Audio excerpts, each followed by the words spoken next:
श्रीमद् रामायणम्। मिथिला नरेश जनक, अब धर्म की लाज आपके हाथों में है। आप जो भी निर्णय लेंगे हम सभी को बाध्य है। बोलो राम, क्या तुम्हें महाराज जनक का निर्णय स्वीकार होगा? आचार्य, आप केवल हमारे गुरु ही नहीं, पिता तुल्य है हमारे। आप धर्मात्मा हैं। आप जो भी निर्णय लेंगे वो मुझे सहर्ष स्वीकार होगा। भरत, तुम्हें तो कोई आपत्ति नहीं है? नहीं गुरुदेव। महाराज जनक धर्मात्मा ही नहीं, हमारे धर्म पिता भी है। किंतु एक विनती है इनसे कि निर्णय लेते समय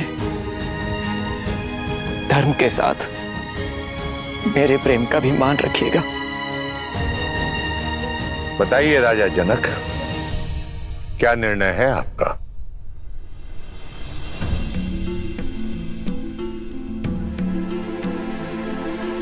कोई भी निर्णय लेने से पहले मैं अपने सौभाग्य को धन्यवाद देता हूं कि मुझे इस धर्म सभा में उपस्थित होने का अवसर मिला। एक और राम है जो धर्म और मर्यादा की प्रतीक है, तो दूसरी ओर भरत जो प्रेम और समर्पण की पराकाष्ठा है।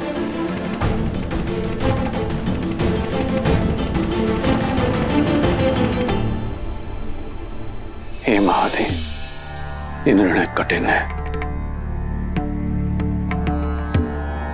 मुझे सद्बुद्धि देना,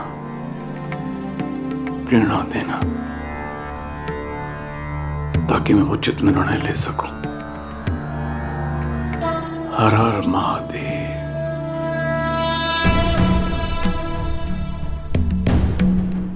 आप पुत्र बनकर अपने पिता के और प्रजा बनकर अपने महाराज के वचन का पालन करना चाहते हैं। आप धर्म के पथ पर हैं। शास्त्रों में भी कहा गया है, धर्मो रक्षति रक्षितः, अर्थात जो धर्म की रक्षा करता है धर्म उसकी रक्षा करता है। आप धर्म के पथ पर हैं। और भरत, आपके हृदय में अपने भाई के प्रति निश्चल प्रेम और भक्ति की वो प्रवाह है जिसके वेग से स्वयं भगवान विष्णु भी न बच सके, जिन्होंने अपने भक्त प्रहलाद को उनके पिता हिरण्यकश्यप के आतंक से बचाने के लिए अपनी माता के गर्भ से जन्म लेने की भी प्रतीक्षा नहीं की और सृष्टि के सारे नियमों को तोड़कर एक स्तंभ से नरसिंह के रूप में अवतरित होकर अपने भक्त प्रहलाद की रक्षा की। ये कर्म ही धर्म पर निश्चल प्रेम की विजय का सूचक है। और आज जब एक पलड़े में राम का धर्म है और दूसरे पलड़े में भरत का प्रेम, तो मेरे विचार से आज भी प्रेम का पलड़ा ही भारी है। अतः विजय प्रेम की हुई, विजय भरत की हुई।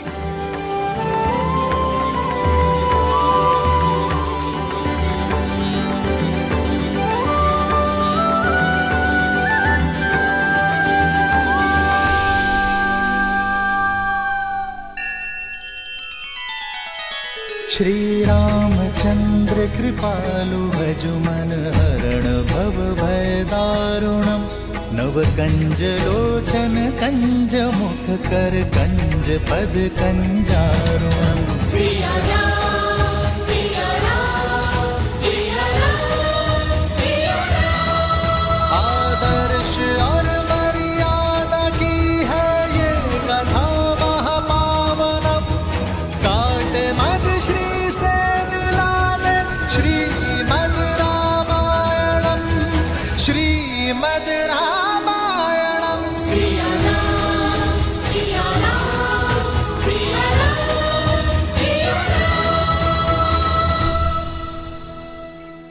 इसका अर्थ है कि मैं अपने भैया को अयोध्या ले जा सकता हूं,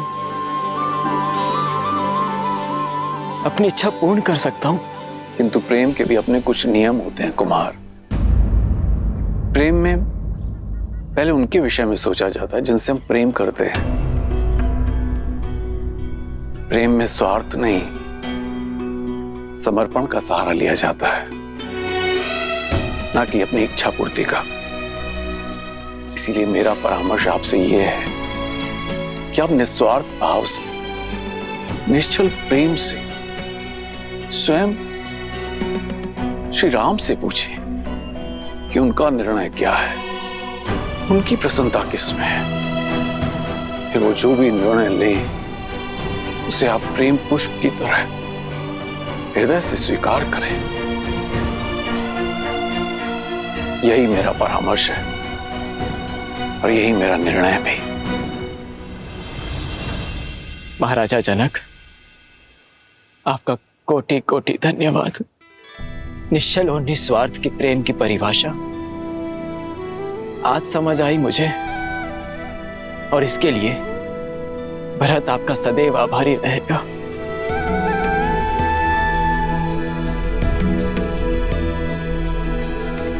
अब तक तो केवल अपने कर्तव्य और कीर्ति की समझ थी मुझे, किंतु उचित और अनुचित का बोध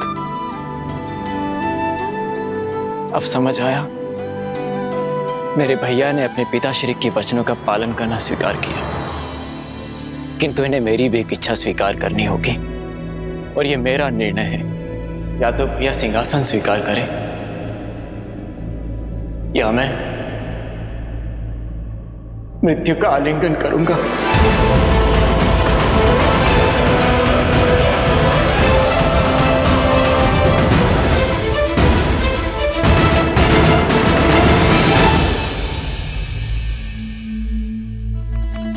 तुम्हारे प्रेम के वेग ने मुझे भी बहा दिया है भरत। तुम मुझे अयोध्या के राज सिंहासन पर बैठते देखना चाहते हो ना, तो वही सही। तुम्हारी प्रसन्नता के लिए मुझे वो भी स्वीकार है। सच भैया? हाँ भरत, किंतु पिताश्री के वचन को झुठलाने का साहस मुझ में अब भी नहीं है। मुझे 14 वर्ष का वनवास काट कर आने दो भरत। उसके बाद मैं तुमसे अयोध्या का राज सिंहासन स्वीकार कर लूंगा। तब तक अयोध्या का भार तुम्हारा हुआ मेरे भाई। आप महान हैं भैया, आप महान हैं। आपने अपने धर्म और मेरे प्रेम दोनों का मान रख लिया। कदाचित मेरे लिए इन पापों का यही दंड है कि 14 वर्षों तक आपके वियोग की असहनीय पीड़ा को मुझे सहना होगा भैया।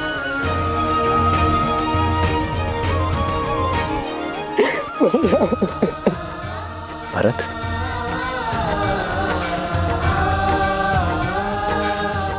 क्या हृदय भी कभी शरीर से भिन्न होता है भरत?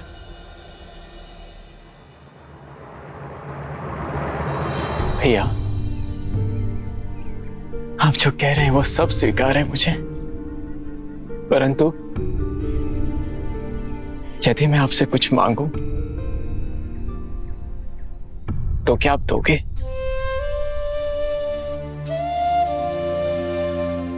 मेरे प्रिय भरत के लिए तो मेरे प्राण भी न्यौछावर है। बोलो भरत, क्या मांगना चाहते हो तुम? मुझे बस अपनी चरण पादुकाएं दे दीजिए।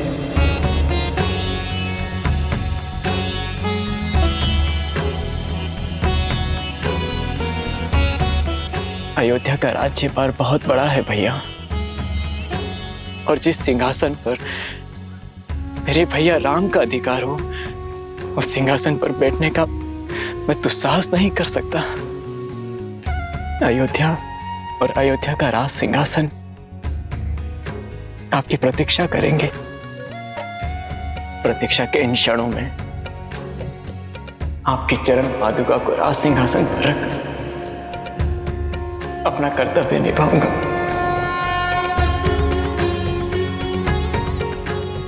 आपके पग धर्म के पथ पर है और आपके चरणों में पड़ी पादुकाओं को राज सिंहासन पर रखने से हमारी अयोध्या से धर्म का लोप नहीं होगा भैया।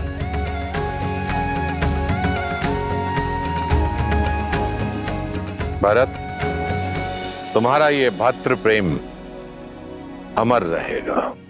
तुम्हारा नाम केवल लेने से सबके पाप दूर हो जाएंगे। उनके मन से द्वेष, ईर्ष्या और लोभ की भावना हमेशा हमेशा के लिए समाप्त हो जाएगी।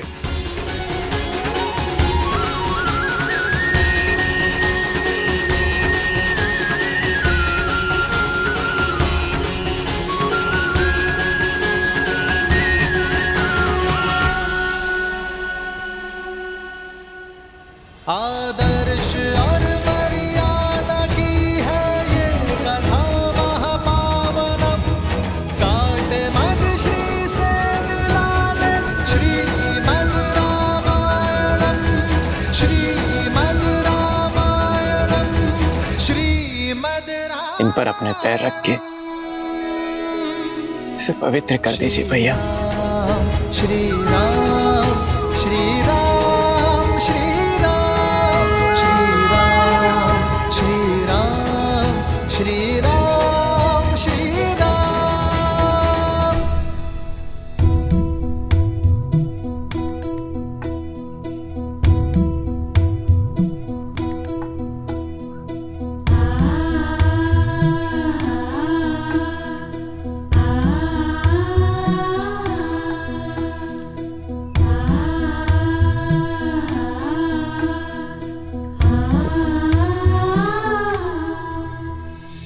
राम भक्त ले चला रे राम की निशानी। राम भक्त ले चला रे राम की निशानी। शीश पर खड़ाऊ अखियों में पानी। राम भक्त ले चला रे राम की निशानी। आपके आदेश का पालन कर रहा हूं भैया। न जाने किस जन्म का दंड भोगूंगा मैं इन 14 वर्षों के वियोग में, किंतु स्मरण रहे 14 वर्ष, केवल 14 वर्ष।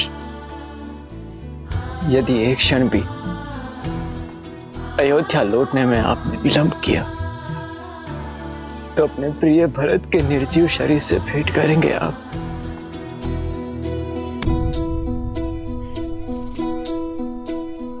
शीश खड़ाऊ ले चला ऐसे राम सिया जी संग हो जैसे। शीश खड़ाऊ ले चला ऐसे राम सिया जी संग हो जैसे। अब इनकी छाँव में रहेगी राजधानी। राम भक्त ले चला रे राम की निशानी। राम भक्त ले चला रे राम की निशानी।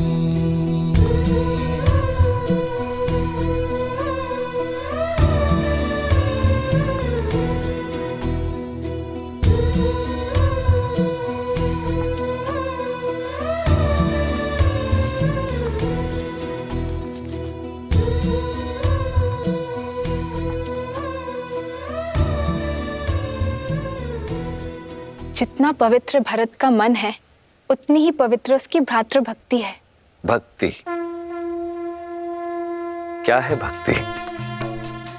देवी, भक्ति वास्तव में एक व्यक्ति का दूसरे व्यक्ति के प्रति विश्वास ही तो है। वो विश्वास जिसे समय और परिस्थिति बदल ना पाए। भरत की श्री राम के प्रति भक्ति, धर्म और सत्य के प्रति विश्वास, इसी का उदाहरण है वो विश्वास जिसके लिए व्यक्ति अपनों से, संसार से, यहां तक कि स्वयं से भी लड़ जाए।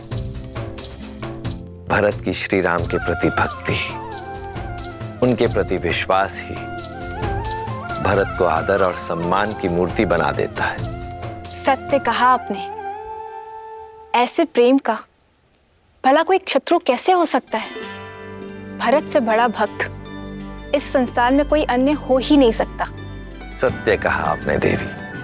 वास्तव में इस संसार में भरत से बड़ा और कोई भक्त नहीं, सिवाय एक के। अर्थात जहां एक और भरत ने श्री राम की सेवा के लिए अपना समस्त जन्म दिया, वहीं कोई और भी था जिसने केवल श्री राम की सेवा के लिए जन्म लिया, जो भक्ति में भरत से कम नहीं था और बल और साहस में इस ब्रह्मांड में अद्वितीय था। कौन है वो? पहेलियां मत बुझाइए। पहेलियां नहीं देवी, ये सत्य है। भरत से बड़ा राम भक्त यदि कोई है तो वो केवल शिव है। और यही कारण है कि मेरे एकमात्र अंशावतार ने राम काल में ही धरती पर जन्म लिया, ताकि वो श्री राम और रावण की इस महान गाथा का अभिन्न अंग बन सके। अंशावतार? हाँ देवी, मेरा अंशावतार, जिसे ये संसार कभी प्रेम से, कभी भय से, तो कभी भक्ति से, भिन्न भिन्न नामों से पुकारेगा। अंजनाद्री में जन्मे माता अंजनी के पुत्र अंजनेय, पवन सुत हनुमान, पवन सुत हनुमान। परंतु अभी मेरा यह अंशावतार कहीं प्रतीक्षारत है अपने प्रभु श्री राम से मिलन के लिए। जय महावीर हनुमान, जय जय पवन पुत्र हनुमान।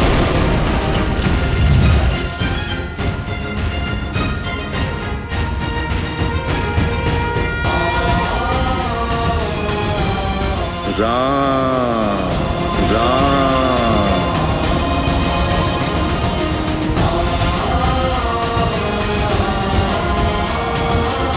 राम राम। बजरंग बली हनुमान, जय जय महाबली हनुमान। राम राम।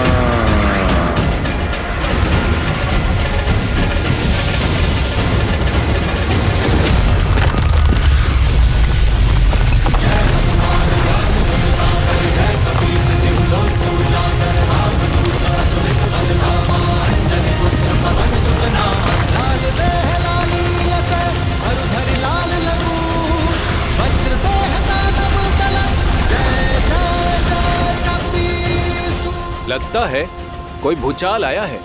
ये महाराज सुग्रीव के सेनापति हनुमान किसी भूचाल से कम है क्या? राम राम।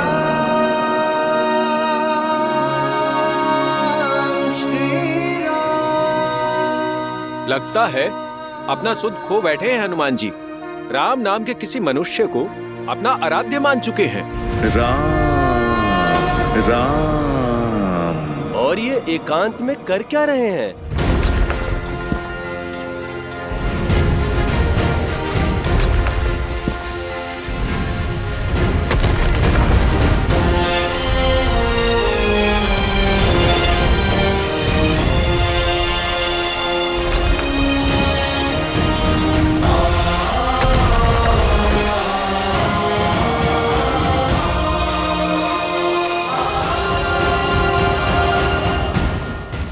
जाने राम नाम का जाप क्या क्या करवाएगा इनसे।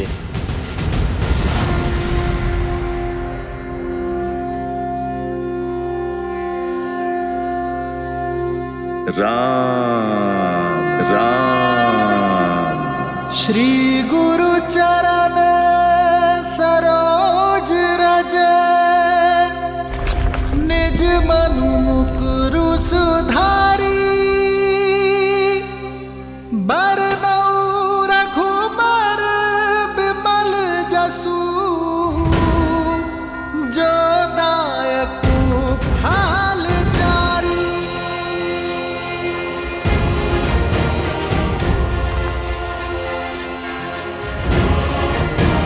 जय महावीर हनुमान, जय जय पवन पुत्र हनुमान, बजरंग बली हनुमान, जय जय महाबली हनुमान। राम राम। जय हनुमान ज्ञान गुण सागर, जय कपीस तिहु लोक उजागर, रामदूत अतुलित बल धामा, अंजनी पुत्र पवन सुत नामा। राम